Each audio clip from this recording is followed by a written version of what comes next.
resources page that will have the resources for this webinar as well as the recording of the webinar on it that you can access at any time. So welcome. Lovely to have you all here today at the ACA lunchtime, I think it's called the Roundtables, lunchtime webinar about the purpose of business and why you should care. And the purpose of business with a capital B is what we're talking about. So just a couple of general comments and tips before we go on. It's been proven time and time again that passively sitting and listening to someone talking means that you're going to forget 90% of what you've heard in less than a week. So if you want to get as much return on your investment of time in being part of this workshop, and why wouldn't you, you need to participate. You need to work through the worksheet that you should all have a copy of now at the same time that you're listening. A couple of instructions about this webinar facility that we're on. You should all have a screen that sort of looks a bit like that with the slide in the middle, but not with these arrows. So there's a few different parts to the window that you might want to know about. The blue arrow is to the box that should take the whole screen on your whole left column on your screen, which is the chat box, and you can type questions, feedback, and either direct it to individuals or to me or to everyone. Select by the drop-down box in the bottom left. That's where you type in. The green arrow points to the mood button. So if you click on the mood button, those four colored grey, blue, green, and red hands come up, and so you can signal stuff to me. You can either respond to questions that I ask, or raise your hand because you've got something to say, or got a problem, or you can click that you're fine. So if you click on the mood, you get the option to yes, exactly. Somebody stuck their thumb up on me. Now, if you click I'm fine again, then that thumb will go. Otherwise, it'll stay there all the time. So there's the Stephen Pierce room. If you could just click on the I'm fine button now, then unless you're not fine. Now, anyway, yes. Otherwise, your thumb will stay up there on my screen the whole time. The red arrow is the notes button. You'll probably not use that so much because you've only got one computer per room, so can't see why you'd want to do that. But anyway, you can try it out. Click it up. You'll see there's two note screens that come up. You can either write down notes for yourself or for everyone. And if you do write down something in the notes for everyone, they will get emailed to every registrant afterwards. The yellow arrow, that's not relevant for you. So,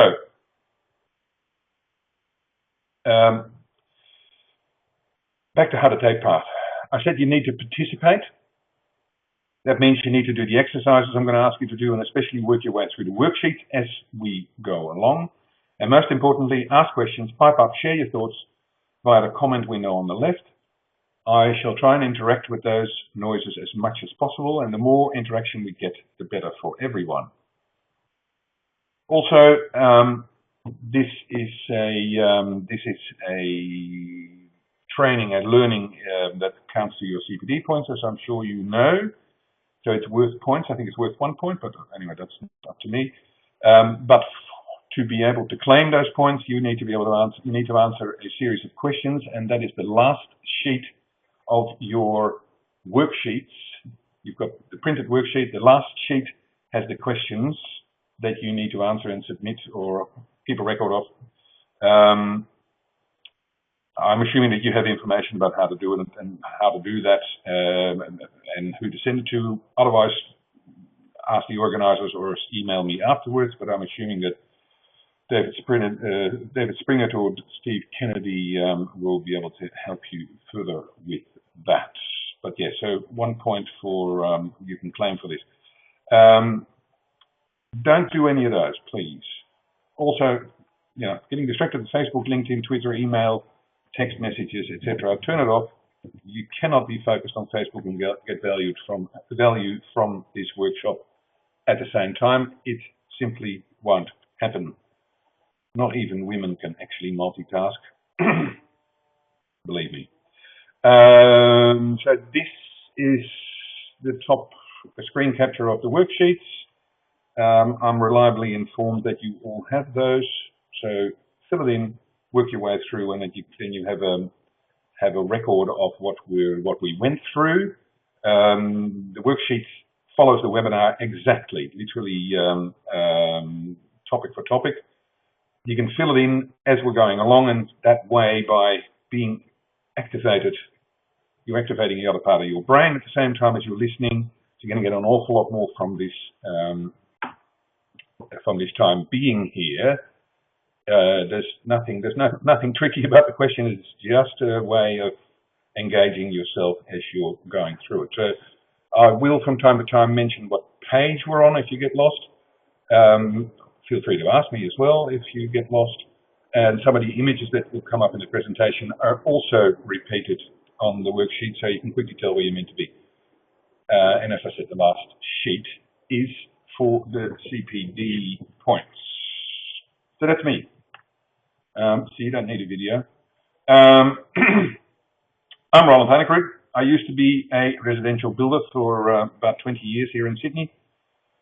And there's actually a couple of you whom I've actually worked with in the good old days. But if you have a defects list for me, please come and see me after.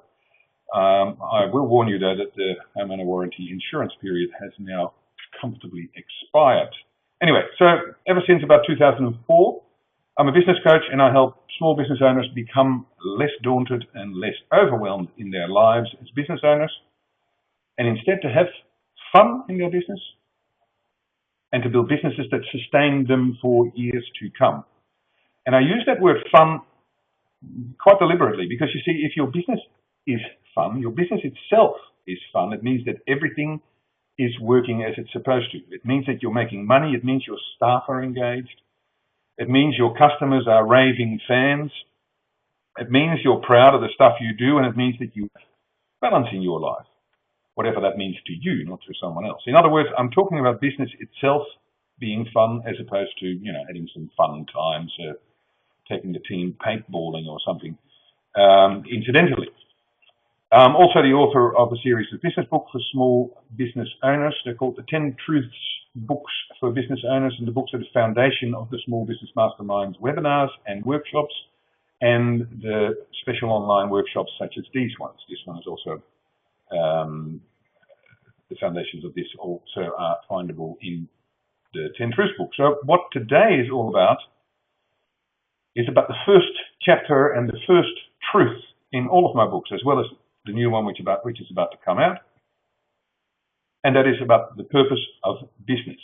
So what we're talking about today is the purpose of your architecture business. Why you should care about being clear about the purpose of your architecture business with a capital P, and how you can go about uncovering it. Because as I say in Truth 1 in my second book, this is from the first book, the first book, The Truth is a Business Without True Purpose and Passion Isn't. And the truth in my second book about this topic is a business that sustains you for years to come has a purpose for existing far beyond making profit or maximizing shareholder value. Far beyond it.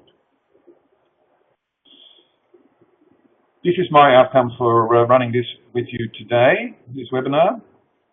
This is what I want you to take away from attending here. I want you to all, there's two things. I want you to all walk away enthusiastic and with at least one simple action that you can go and implement to get one step closer to absolute clarity about the purpose of your business and how to engage everybody affected by the business in that purpose.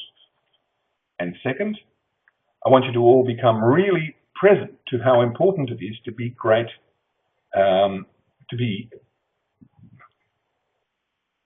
important it is not only to be a great architect, but also to be great at running your business. Because a lot of business owners are great professionals or tradespeople or technicians, A lot of business owners know a lot about their profession or their trade, but to be a great small business owner, you have to have a solid understanding of all the key aspects of managing and growing your business, not just architecture. Because coming from my own experience as a business owner and from years of working with clients of all types and sizes, I know that your profession may be what got you started in your business. But once you got it going, it turns out that your profession, architecture, of course, in your case, is actually only one part of building a fun business that sustains you for years to come. Doing great architecture may be an integral part of your business, but it's still only one part. To truly build a business that truly sustains you for years to come, there are a whole bunch of other key factors and the key aspects of business that all of us business owners wrestle with from time to time when we're developing our business. And I believe there's 11. And they're the cogs: vision and purpose, planning, numbers, keeping your finger on the pulse, financial management and profit, the rhythm of business, marketing, customers, sales, systemization, your staff, and leadership. Staff, your people.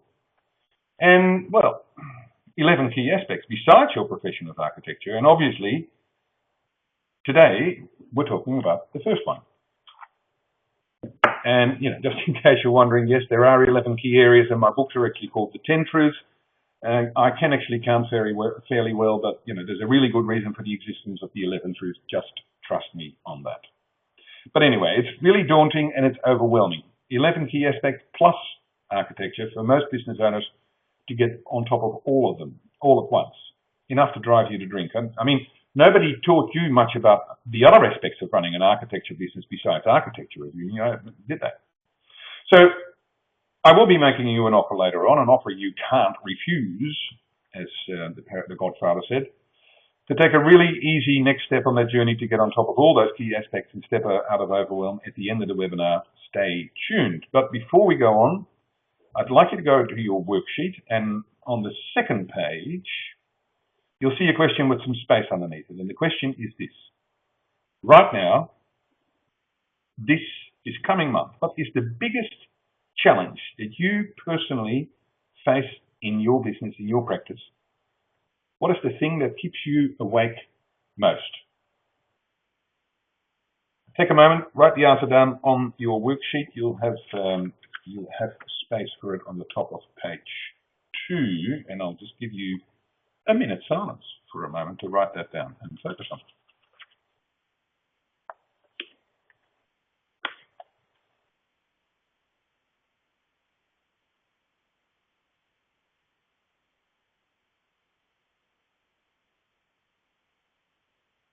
Well, I'm sure that was a minute, and I trusted you had enough time to decide what the really biggest challenge in your business is right now. This is our agenda for the next 50 minutes. We're going to check in where you are in relation to this topic, the purpose in business. We're going to talk about why it is so important to have absolute clarity about the purpose of your business. We're going to talk about the 4 key principles about the purpose of any business. And the 3 reasons why the purpose of your business is not about making lots of money. I'm going to trot out a few great examples of those 4 key principles in reality. We're going to go through a couple of tools to help you get clear about the purpose of your business. Then I shall read you a business bedtime story. It's a bit early in the day, but still. Then we're going to reflect on the big insights so far. And I will go through the 7 questions that you've got to ask yourself to uncover the purpose of your business. I will be making a special offer to you, which includes supporting a really special charity. And then we'll get into action. After all, nothing is ever going to change. Nothing is ever going to happen. Nothing ever has happened unless it came from action. So you will be leaving here with a set of action steps. So, first thing I want you to do is this. I want you to focus on what your outcome for being here is. Just below the box that you just filled in on the top of page 2 of your worksheet, there's another box there, and it says, my outcome for participating. What do you want to get from being here today, besides getting the CPD points, of course? And at the same time, there's a second question that it says there. So once you've decided what your outcome is, then I'd like you to focus on what it is that you have to do. What attitude should you take? How do you have to be here to give yourself the best opportunity for achieving that outcome?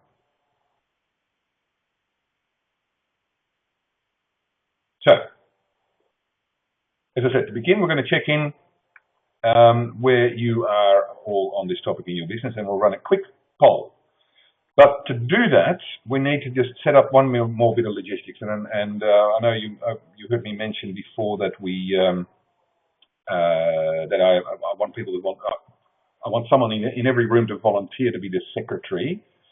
So because the format we have for this webinar is the same everywhere. You're all gathered in a few boardrooms, I think, around the state, and so there are anything from 1 to 5 people in each room. And so that we can get some level of interaction happening, I'm not going to open the video cameras because I can't control the technology enough. And my experience with those kind of things is that in the past that it's most likely to become a disaster when you try and manage a whole heap of video feeds at the same time, unless you have some NASA level technology. So because we only have one screen, one keyboard in each room, we can't get individual responses happening to questions or feedback. So I'd like to make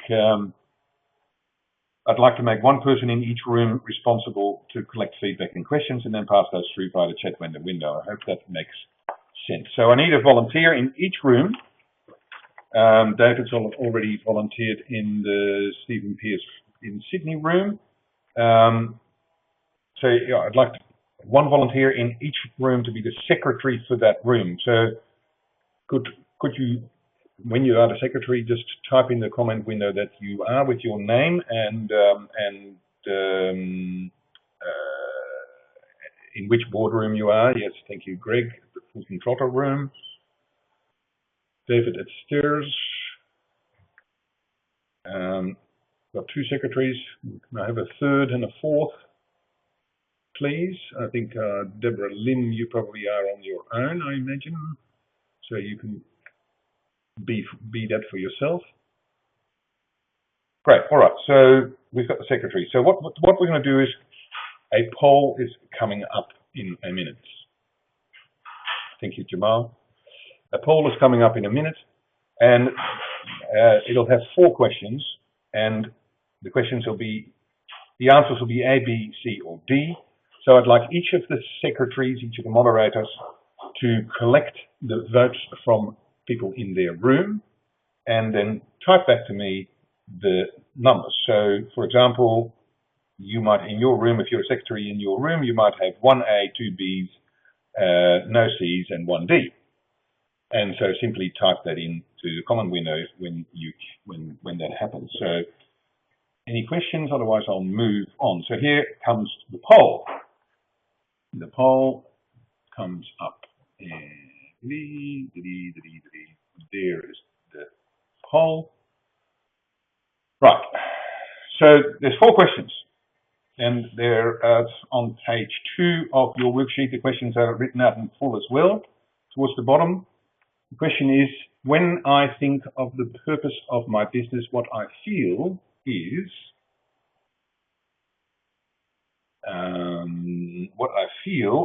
A, frustrated, B, confused, C, hamstrung, or D, excited. Frustrated because all I seem able to do is to compete on price. It seems that my market and my customers have mostly no other interest in my business than being the cheapest. Or B, I'm confused, I don't understand. I thought making profit would be the most important reason for my business to exist. Or C, hamstrung because I know where I want to go and what I want to achieve, but my customers seem to want me to go somewhere else most of the time. Or D, excited because I absolutely know what my business exists for, and my customers and my staff are just as excited about that as I am. So, secretaries, would you collect some voting for that? Right?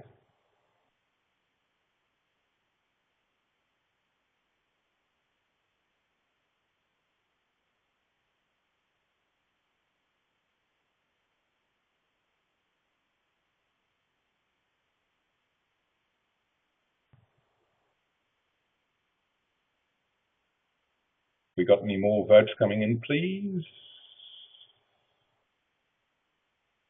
Oh, people have also voted there. So yes, I've got it. Okay, now get it. Yep. Yep, great. Okay, that's excellent. Thank you all. So what the outcome of that is,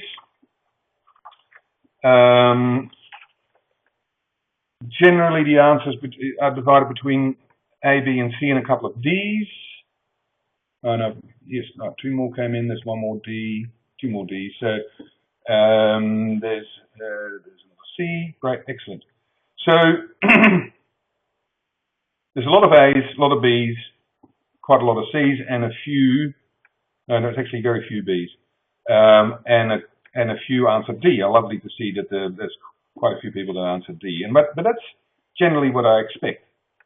And I asked this question of most small business owners. Most of the answer I get, and probably the same here, is between confused, frustrated, or hamstrung. There's a few that are excited. That's great. But why should we care about that? Why do we need to get clear about the purpose of our business? Why should we ask ourselves the question, what is the purpose with a capital P of my business? You know, why does my business exist and what is it here for? Why do I have to get so clear about that answer? Well, here's the thing. If you don't care about the purpose of your business, your customers certainly won't either. And what's left then, all that's left then, is to compete on price. And competing on price, as I'm sure most of you know, is a dog's game. Because for one thing, there's always going to be someone who's cheaper. And hence the purpose of the call. How can we go about uncovering the purpose of our business? And what I'm going to do is to give you a deeper understanding and insights on the purpose of business and direct you to a few simple tools. You will... Oh. Hang on one, sorry, I've got a technical issue there. All attendees are muted. Sorry. So, a few simple tools that you're going to find really helpful to get clear about the purpose of your business. And I'm going to leave you with some simple steps to take from there straight away. We're now moving to page 3 of your worksheet. So let's move into the 4 key principles. 4 key principles or pillars. And they are, first, the purpose of business is not to make money. Full stop, end of story. Second, competing on price is not a strategy for sustainable success of your business. Third, in order to avoid having to compete on price, you need to be clear about the purpose of your business. And fourth, the purpose of your business has to relate to your customers' needs. Let me get into those 4 principles in greater depth. The first one is this thing about the purpose of your business is not about making lots of money.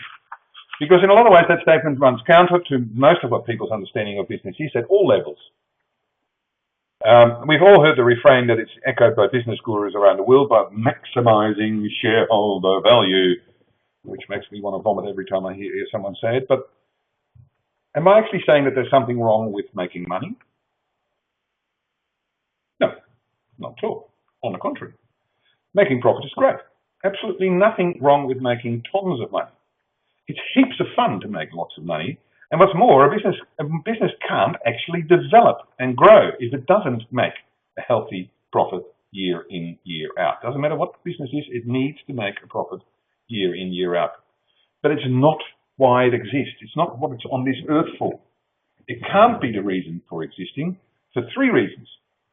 First, because it doesn't differentiate you from anyone else, because everybody wants to make money. So how's the customer going to be helped in making a decision about who's better for him or her if the purpose of your business is to make money? Second, your customers actually don't care about your need to make money. I'm sorry to say. Yeah. Well, when was the last time you yourself actually went and did business with anyone because they told you that they needed to make money? And so third, if the purpose of your business is to make money, it means it's never enough because you can always make more. It's like this. John Mackey, that's the cover of John Mackey's book called Conscious Capitalism. John Mackey is the founder of Whole Foods Market. It's a $6 billion organic and biodynamic grocery retail company in the States. $6 billion. And he's a best-selling author as well. And he says this: thinking that your business exists to make profit is like thinking that human beings exist to eat food. Like that statement? Thinking that your business exists to make profit is like thinking that human beings exist on this earth to eat food. Obviously, we need to eat food, and we enjoy eating food, and good food is nicer than bad food, but it isn't why we exist. We need to eat food to make good on the purpose of our life. And so it is with business. Your business needs profit and cash, and a fair bit of it as well, but the primary reason it needs profit is to allow it to fulfill on its purpose. Many other people have written and talked about the concept as well, people such as Jim Collins, who's one of the greatest of the modern business management gurus. He goes into a lot of detail in this on this topic in especially two of his big books. The cover of this one is a bit how's your father? I couldn't find a better one without photographing my own copy. And but you can read it. It's Good to Great from Jim Collins, and his other book is Built to Last. In both books, he goes into a lot of detail about the topic of purpose of business and mission and the mission of the business. Another marketing great, Roy Spence, he wrote a book. It's not what you sell, it's what you stand for. And personally, I love a guy called Simon Sinek.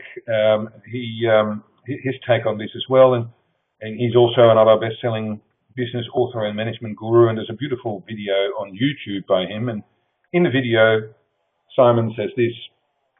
That's the cover of his book, and that's what he says: people don't buy what you do; they buy why you do it. On the resources page, you'll have linked to his TED Talk, where he repeats this refrain, and it's really worth listening to. In other words, your customers want you to explain to them why your business exists, what it's on this earth for, and why they should care. And, a lot of you are going to be are nodding here at this moment and say, yeah, fair enough. Absolutely. But I'm okay because I know what sets me apart. I know what I'm good at. Problem is, though, I find that when I ask most small business if they know what the purpose of their business is or what is special about their business, they generally give me one or all of the following three answers. Usually all three. They say we do great work at a great price and we give great customer service. And if I asked all of you, I bet on this webinar, all of you, I bet most of you would probably respond with some variance of those three statements. And we're at the bottom of page 3 of the worksheet at the moment. Okay, well, all right. So what's wrong with those statements then, you ask me? Because, well, I do great work. I do build great buildings. I do it for a great price, and I do give great service to my clients. What's wrong with that? Why isn't that a good enough purpose of my business? A question, right? Well, anyone ever heard of the term a motherhood statement or an apple pie statement? A motherhood statement is what politicians are fond of making. I'm in favour of motherhood, vote for me. Well, those three statements, great work, great price, great service, are motherhood statements. Because firstly, your customers expect those three things at a minimum. When was the last time you had a customer asking you if you could deliver average work at an average price and give him average service? No one. That hasn't happened. because people expect great work, great price, great service as a minimum. Your customers actually are looking for an awful lot more than just those three. And what's more, to make it even worse, all your esteemed competitors, some of whom are sitting in the same room with you at this particular moment, all of your esteemed competitors say exactly the same thing. Believe me, they do. Ask them. Of course they do. That's what we all say. But what happens? What's left for the customer? Again, the only thing that differentiates them then, that the customer can do to differentiate you then, is price, because that's the only one of those three statements that they can actually check in some empirical way. They think, at least. It's actually uncheckable, but it looks like they can. And I promise you, building a healthy small business on being the cheapest is a long, hard slug to nowhere. So to illustrate the point, I have some really simple examples of businesses who did uncover amazing and deep purposes that I'm going to share with you. And some of those are from my clients and some are from elsewhere. One of them is mine, actually. So here's a few. An architect's business. The purpose of his business he defined as architecture that inspires. Furniture factory that decided that they existed to make the most beautiful tables in the world. A small supermarket business that decided to be the best small supermarket in Sydney. BMW, the cars, BMW, they have a very clear and beautiful statement. Their purpose is to enable people to experience the joy of driving. And mine, new perspectives, is to help small business owners to have fun in business and build businesses that sustain them for years to come. So let me give you a little bit more background about the second one, that on the screen there, the most beautiful tables in the world. Some of you might actually recognize that statement because this is the purpose statement of a furniture factory in the inner city of Sydney in Australia. It was on Glebe Point Road in Glebe, near the rail overpass. The business doesn't exist anymore now because the owner made so much money. He sold all his stock one day, closed the business, and he bought a boat and he's sailing around the world for the rest of his life. In doing some research for this article, actually, I just read that he's back and he started a new business in country Victoria. But anyway, I often drove past his showroom and the statement on the windows caught my eye every time I went past. And it was fascinating to look up close because his business purpose to make the most beautiful tables in the world drove all decisions and processes in the business. See, once you set out to make the most beautiful tables in the world, a lot of things suddenly become clear. There is no question about pricing anymore because the most beautiful tables in the world could never be the cheapest tables. There's no question about how to select your staff, how to hire, find and select your staff. To make the most beautiful tables in the world, you have to have well-paid, highly skilled and especially passionate staff. There can never be a question about the material that is selected to make the most beautiful tables in the world. You can't just pick up any piece of timber at Bunnings to make one of the most beautiful tables in the world. It just doesn't work. Marketing decisions become so easy to make, etc., etc., etc. Nailing your colours to the mast with such clarity takes guts. It also makes life so much simpler. And from a marketing perspective, it really becomes easy to start conversations with potential customers. And if you were in the market for a table for your newly renovated home, wouldn't you want to at least go and have a look at the most beautiful tables in the world? Of course you would. I certainly did. And I bought one of their tables too, and I sent 2 friends to them over the years as well. I suspect that some of you are sitting there, yeah, but how can you ever make a statement that you make the most beautiful tables in the world? What does that actually mean? What is beautiful? And what you think is beautiful, I might consider ugly. And, beautiful is one of those horrible words we can have endless dinner party conversations on, but it's not something that you can found a business on. And how do you measure the most beautiful anyway? We're in the middle of page 3 at the moment. No, page 4, sorry. But that's the power of a purpose statement. It's a statement of striving for. It's a statement that defines an intention. It's actually a goal that can be, it's actually not a goal that can be achieved, sorry. But you can strive for it. You can ask yourself, this table that I am making, that I am designing, do I believe it is one of the most beautiful tables in the world? And if I can't answer that question clearly with a yes, do I believe that this is one of the most beautiful tables in the world? If I can't say yes to that myself, then I simply won't make it and I simply won't sell it.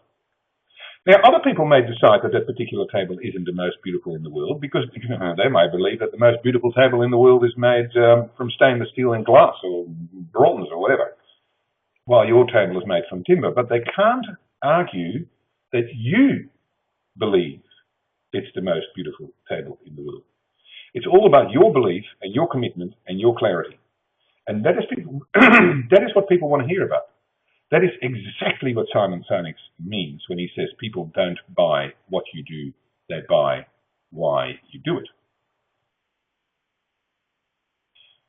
So given that I'm talking to a group of architects, I'm going to briefly talk a little more about the first of those 5 examples, the architect who decided to make the purpose of his business architecture that inspires. And some would consider that an example of it, and others might not. Architecture that inspires. This client I'm talking about is actually a client of mine in Sydney, and he and I came up with the expression of that purpose some 4 or 5 years ago, and it truly has changed the face of his business entirely. You'll find it on his website, and all his staff have the statement hanging up near their desk. And the impact of committing to this statement has been enormous. It isn't hard anymore for them to decide which jobs and which clients they want to work on, and decisions about fees and staff and about the quality of the work have become so much easier. Most important of all, though, is that it is so much easier what to say no to. And being able to say no is truly one of the most underrated business management tools in existence. Truly is. As long as you know what you're saying no to, it's not hit and miss. And it's really quite wonderful to observe. When the 2 of us hit upon that statement, so 4 or 5 years ago, I actually hadn't foreseen what an enormous impact it would have on his business, his staff and himself. And look, if anybody's interested to talk to him about this, let me know and I'll check with him, but I'm confident he'd be really happy to talk to anyone here on this call about his purpose and his experience of getting this clarity and committing to it. So pop me an email or type your name in there now. Contact me afterwards if you'd like me to connect you with him. But move on. Let's move on. I can keep going for days on this topic once I get on my soapbox. So interestingly, this whole topic of the purpose of business is actually one of the most comprehensively documented business management concepts these days. It actually is. Especially in academia, the days of focusing on maximizing shareholder value as the primary purpose of business look to be numbered indeed. And surprisingly, at least from one perspective, that is because it also turns out that some of the most profitable businesses worldwide, the businesses that make the most money for their owners and shareholders long term, are actually the businesses that have absolute clarity on the deeper purpose of their business and how that relates to their clients. Because that's the funny contradiction. It's nearly a Zen statement, like the sound of one hand clapping. By not focusing on profit, you actually make more of it. Don't look at it or it'll disappear. It's almost the opposite of what we're taught to expect or believe to be true. And it is exactly how it works, proven time and time again by many people all around the world. And what's more, it's proven at small and big business level just as much. I've seen it myself with a whole heap of small businesses that have taken this thinking to heart and have done and are still doing exceedingly well. Now, a lot of you might have a rather burning question in the front of your mind. I can feel it burning. Yes, it's coming at me. Yes, and that's this one. So if what I'm saying is true about the purpose of business being something entirely different from making money, and that we shouldn't focus on profit as the most important aspect of business, why do most business owners and managers and CEOs and investors still seem to focus on maximizing shareholder value as the prime focus and motivator and driver of business? Great question, even if I do say so myself. And thanks for posing it to my brain. And I think the reason is actually this: it's just so much easier to talk about money. Money is such a simple thing to focus on and such a simple thing to measure. All you need to do is look at a single number and ask, do I have more than I had yesterday? And if you do have more than you had yesterday, you're doing all right. And if you don't, you aren't. But you see, it's actually really hard to maintain a focus on something as tough as making the most beautiful tables in the world, or helping people experience the joy of driving, or architecture that inspires. Every day there'll be temptations to compromise. It means having tough conversations, doing tough work, making tough decisions all the time. It actually takes courage, true courage, to stick your neck out and say, from here forth, we only do architecture that inspires. And that means that if a project or a client walks in the door that isn't at some level inspiring, then we, in our business, this time, we say no to it, even if we could have made lots of money from that project. And by the way, I'm not using that example because I'm somehow suggesting that you should all take on the same purpose. Of course not, because every business's purpose has got to be its own. That was an aside. But so, look, it's all about courage. Courage is tough. That's why it's called courage. Not many people are prepared to be truly courageous. And we're now on top of page 5 on your worksheet. What's more, people don't actually know that they need courage. They don't realize that they need to be courageous. People aren't having these discussions enough in business, and especially not in small business. Nobody has these discussions. There might be an increasing number of MBA programs where this topic gets discussed, but most small business owners don't do MBA programs before they start their business. So we all regurgitate the old maxim, business exists to grow and to make profit, and it's just silly. It really is just silly. Well, I don't know about you, but I imagine that you're not going to be much different than me, because I don't even donate money to charity because they tell me they need more money. Of course I don't. I've never ever, except for a homeless person who comes and begs around the corner from Tusculum, I've never given anybody money because they say they need money. I donate money to charity because I believe in what they believe in. So I certainly don't go and spend money with a business because I identify with their need to make profit. I spend money with a particular business because they offer something I want, because I trust them, and because I get what they exist for and what drives them, what they stand for. And then if, after they've satisfied my needs as the customer, they happen to make a lot of money as well, I'm perfectly okay with that. Like I said, I can talk about this topic forever and ever. I can get very excited about it. I probably need a Bex and a lie down now. So let's calm down with one of my business bedtime story. And in the meantime, anybody has any questions, I will be making some more space for questions later, but feel free to start typing them in now. And of course, the secretaries, please check with your people in your room if there's any burning questions that we can type into. You can type into the comment window. Time for a business bedtime story.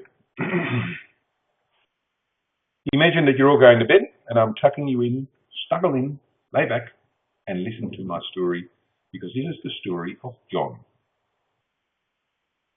Once upon a time, a long, long time ago, in a land not unlike Australia, I worked with a small business owner called John. John was an electrician, a bit like this guy.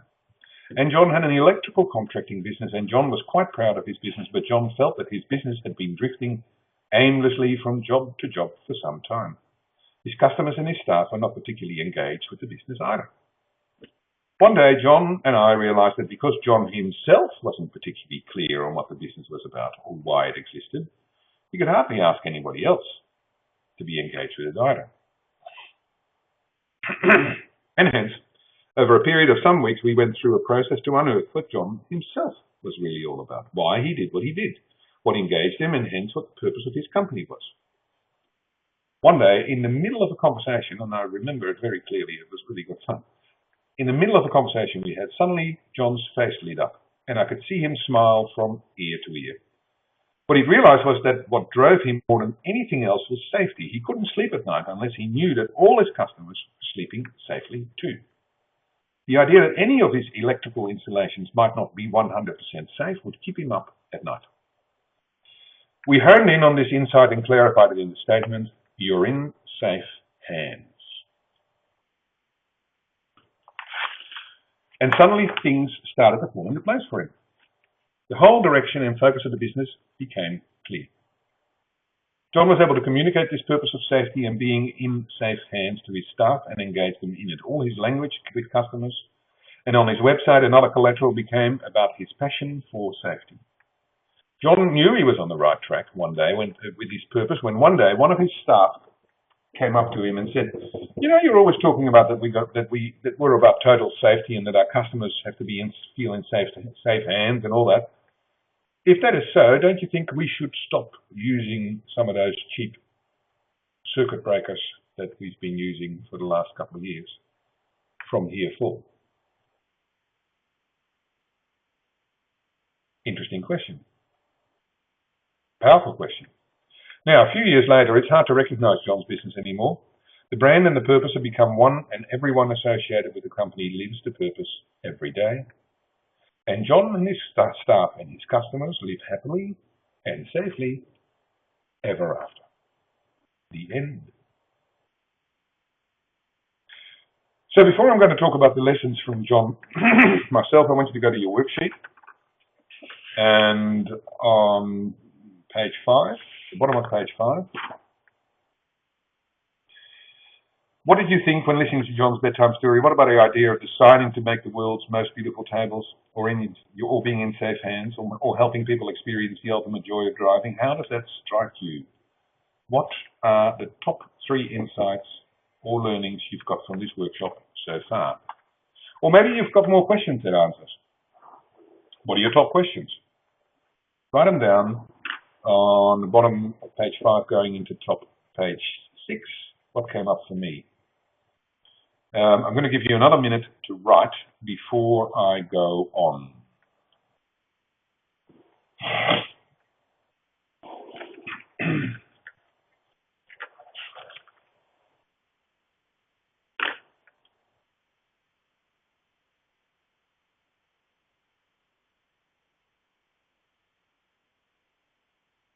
So please keep writing if you want. I'd love to hear and share some of those insights and questions. So if anyone has insights or questions they'd like to share, I know it is a little tricky in this format, and I'm also very happy to have separate conversations about that with people via email or phone call for that matter. But maybe secretaries can check in with their group if there's someone who has an insight or a question they'd like to ask. Just type them in, and if appropriate, I'm going to share them with the group. So while you continue to write, these are my top takeaways that I'd like you to take away. And that's at the top of page 6 on your worksheet. These are repeated. So I talked about how making money can't be the abiding purpose of your business because it doesn't help to differentiate you, because your customers don't care, and because there are more important things to achieve in life. I talked about competing on price not being a great strategy to base a business on, and that to avoid having to compete on price, you need to be clear about the purpose of your business, and that the purpose of your business must relate to your customers' needs. Thank you, Greg. I talked about how doing great work for a great price with a great customer service doesn't cut it as a statement of purpose because everybody says it, and that you need courage to say anything else. And 6, And I went through a number of examples of great purpose statements and how a client of mine found his statement, "You're in safe hands." Now, a great comment there, question. The question is, what if I feel my business is the same as others? My answer is it can't be because of you, because you're not the same as everybody else. The secret is that you need to define what makes you different from everybody else and therefore your business from everybody else. There's stuff, if you feel your business is the same as everybody else, then your customers will feel that as well, and so then what's left is competing on price. But you're not the same as everybody else, so why would your business be the same? There's other stuff, there's stuff that you get excited about, that you get passionate about, that you want to stick your neck out for, that others simply aren't. The stuff I get excited about, there's lots of business coaches around, and lots of people will find it hard to differentiate business coaches from each other. But what I get excited about, and what I'm good at, and what I'm interested in, and what I know about, and what gets me out of bed in the morning, and what gets my ticker bowling away, and that's a mixed metaphor, but anyway, what gets my heart pumping is stuff that other people don't get excited about. So what I need to do is I need to communicate that, because that's, as Simon Sinek says, people don't buy what I do, they buy why I do it. As long as I can communicate why I do what I do, that sets me apart from everybody else. And I can assure you, there ain't no one who talks about some of the stuff that I talk about, because that's my stuff. And it's not a better nor worse than anybody else. It's just different. So I will attract certain clients who get excited about the stuff I get excited about, or who get my passion. And it's exactly the same goes for you in architecture. So great question, thank you. So let's move on, because I'm going to give you some assistance in learning how to uncover the purpose of your business. And by the way, I use the term uncover the purpose of your business rather than create or write or something like that. And I do that quite deliberately. Oh, sorry. I do that quite deliberately, uncovering, because the deeper purpose of your business actually already exists. You just haven't become conscious of it, and certainly you haven't verbalized it. I mean, I just spoke about that a minute ago before. The process I want to encourage you to go through is that of uncovering rather than creating. And that process starts with 7 questions. The 7 questions are actually repeated on your worksheet as well, but I'll go through them in a bit more detail, of course. That's in the middle of page 6 of your worksheet. So these are the 7 questions in the essence of the 7 questions. Questions about personal values, personal beliefs, your passions, what are you best in the world at, your customers, who are they, your customers' needs, and what is a profitable business model around that. So we'll get into detail. To uncover the deep purpose of your business, you need to ask yourself 7 questions. And answering these questions in order will give you amazing clarity on your business purpose. Amazing clarity, I promise you. Question 1, what are my 5 most important personal values as they relate to my business? Question 2, what are my core beliefs? The core beliefs I hold about my business and my industry. Question 3, what do I get really excited about in business? What do I get out of bed for? What am I passionate about? What makes my heart pump, in other words? Pump faster. Question 4, what do I want my business to be the best in the world at? Question 5, who are my ideal customers? Question 6, what do my ideal customers need or want that they're not getting at present? And question 7, how can I address all the previous 6 questions above and develop a long-term, sustainable, profitable business model around the answers to those 6? Those are the questions that you need to ask yourself and answer. They're not easy questions to answer. You're not going to answer them right here and now. I can guarantee you that, unless you are one of these people that have already clarified, are absolutely clear about the purpose of your business. You're not going to be able to simply answer those. These questions take soul searching, they take brainstorming, they take digging around, they take marinating.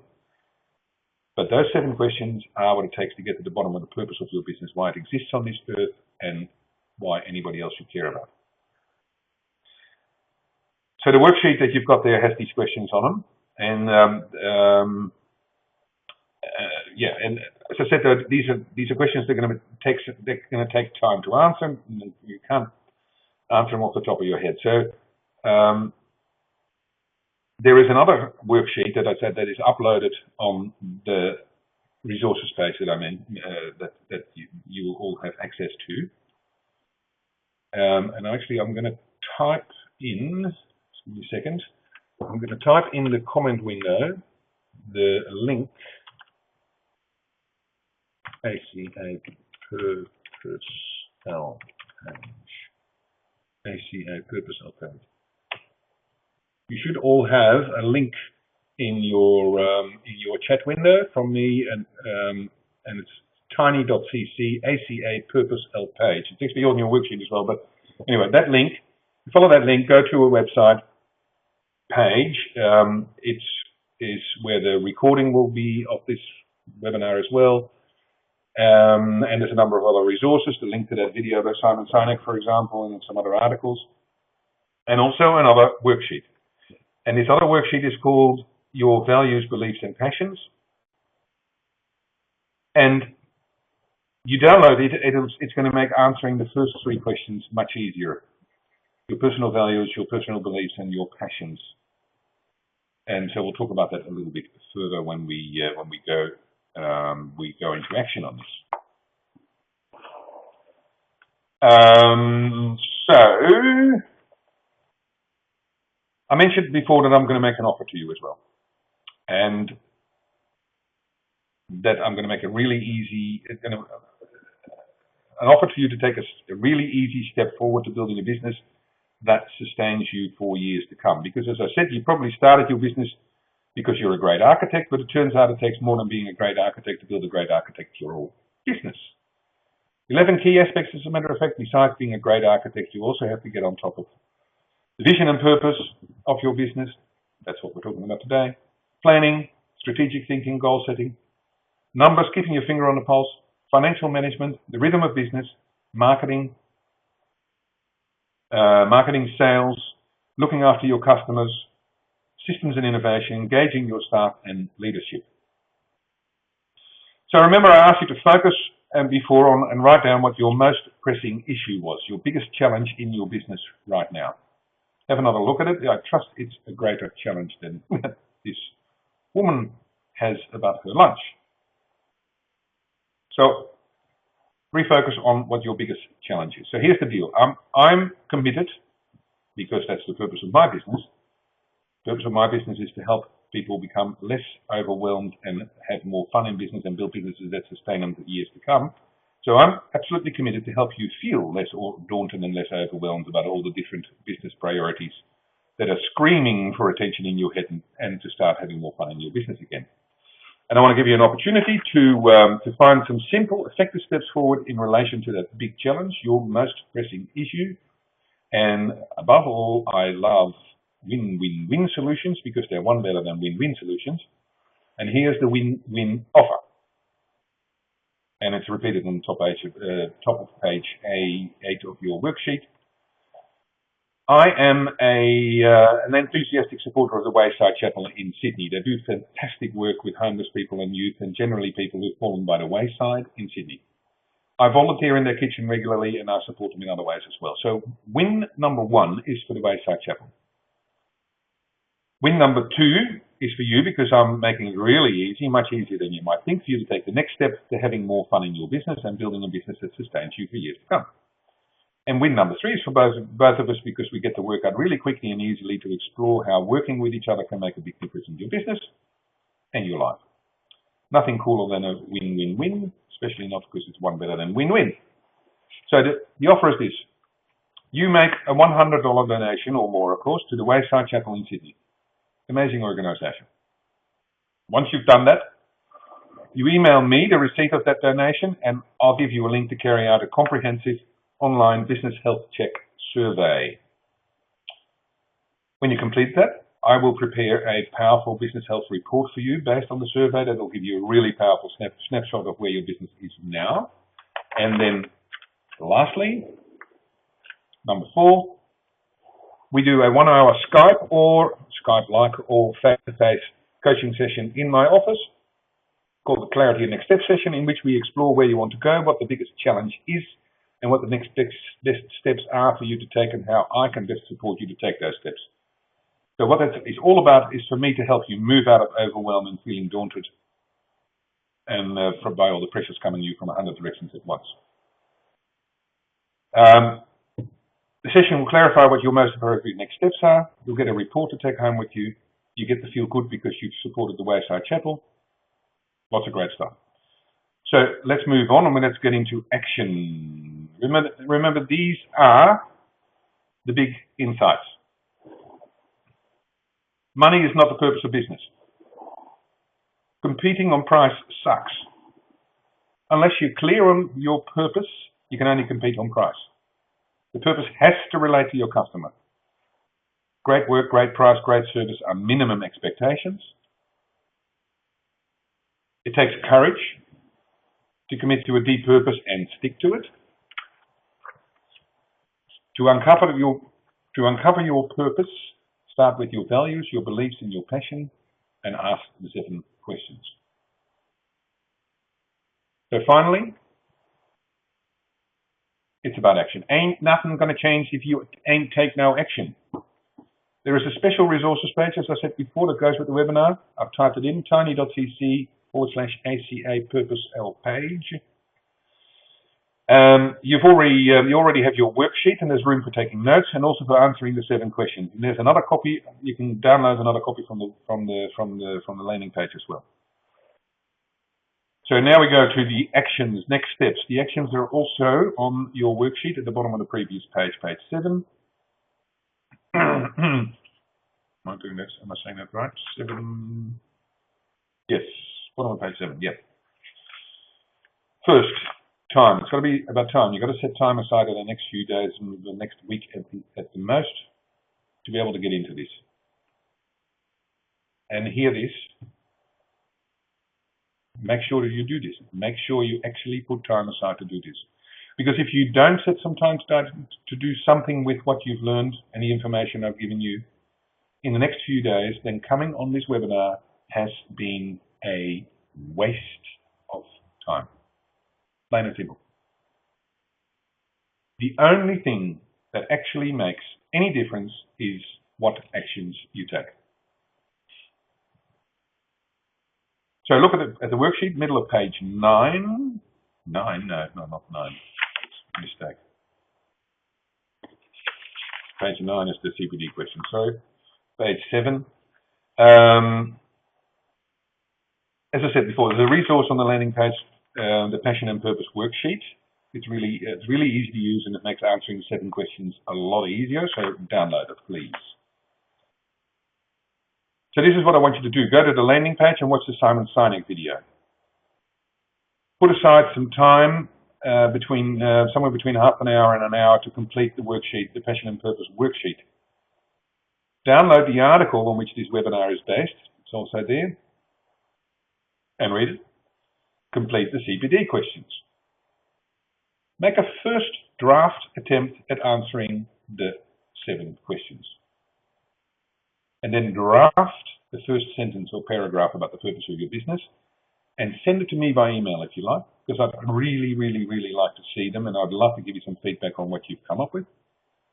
And then brainstorm the 7 questions and the sentence, the paragraph about the purpose of your business with someone else, whether that's your spouse or your partner, a trusted friend, or your mentor or a business coach or whomever, or someone who is sitting in this room with you at the moment. Make a pact to brainstorm with each other. Do those things. So we're getting to the end. Last question, last opportunity for questions. Secretaries, can I get you to check with your participants if there are any other questions they'd like to put in the chat window now? You should, or with the worksheet, you also have my my email address, of course, my website, so you can contact me directly if you'd like. Any last questions? Oh, those were the actions, sorry. Any last questions? Anyone? Don't forget the special offer. You are more than welcome. You don't need to be in Sydney because I work with people just as effectively via Skype. Question from, what about the market we are in is entirely about price? Okay, what about if the market is entirely about price? If the market's entirely about price and you're happy with that, then the purpose of your business must be to provide the cheapest architectural services in your market. That's a perfectly great purpose. See, the purpose of Walmart in America is to be the cheapest at everything, and it's a great purpose. I'm just saying it's very difficult to always. It's very difficult in small business, especially, to make the purpose of a business about price, because there's always someone who will walk in to do it cheaper, and so you're always battling. You're always battling. So if the market you're in is completely and entirely about price, and you're okay with that, then I suggest that the purpose of your business must be something to do with price. If you're not okay with that, though, then either the market, there must be something else in that market that other people are interested about something in something else, or you've got to find a different market. That might sound harsh, but it's quite straightforward. If the market is truly, as you say, only about price, well then there's pointless. I mean, it's pointless trying to sell something to people they don't want to buy. As a former client of mine said, the market for buggy whips is not so great anymore. You might make the best buggy whips in the world, nobody wants to buy them. So nobody wants to buy a buggy whip, then you're going to be stuck with it. So if the market has driven you into this, this is probably going to be a discussion that's going to take too long, and we probably have to wind up soon. I'd love to have a chat with you on this, probably offline. But so yes, the question is, what if the market has driven you into being about price? Then it's a great question. I don't know how the market has done that. I'm suggesting that you probably have more control than you think you have. I've certainly seen it a number of times. I think we probably need to brainstorm this in greater detail. So how can you make it back to design? Well, if it's just about design, again, it's too generic. Everybody does great design. Have you ever talked to an architect that said they don't that they do average design? Of course not. So it's got to be about something else than just design. Otherwise, how does it relate to the customers? So I'd love to have this conversation in further detail, but we'll probably have to take it offline. So so the special offer, as I said, I work with people on Skype as well as face-to-face, so it's perfectly okay to take up this offer if you're not in Sydney. It truly is the best $100 that you've invested in anything, and it's absolutely the best donation you've ever made in your life. Cost-effective charity donation in your life. So this is my purpose: less fun, less overwhelm, and build a business that sustains you for years to come. Remember the CPD questions on page 9, and thank you for your time today and your participation. If you have any other questions, you can of course email me at roland@newperspectives.com.au. Thank you. That's it from me. Speak soon.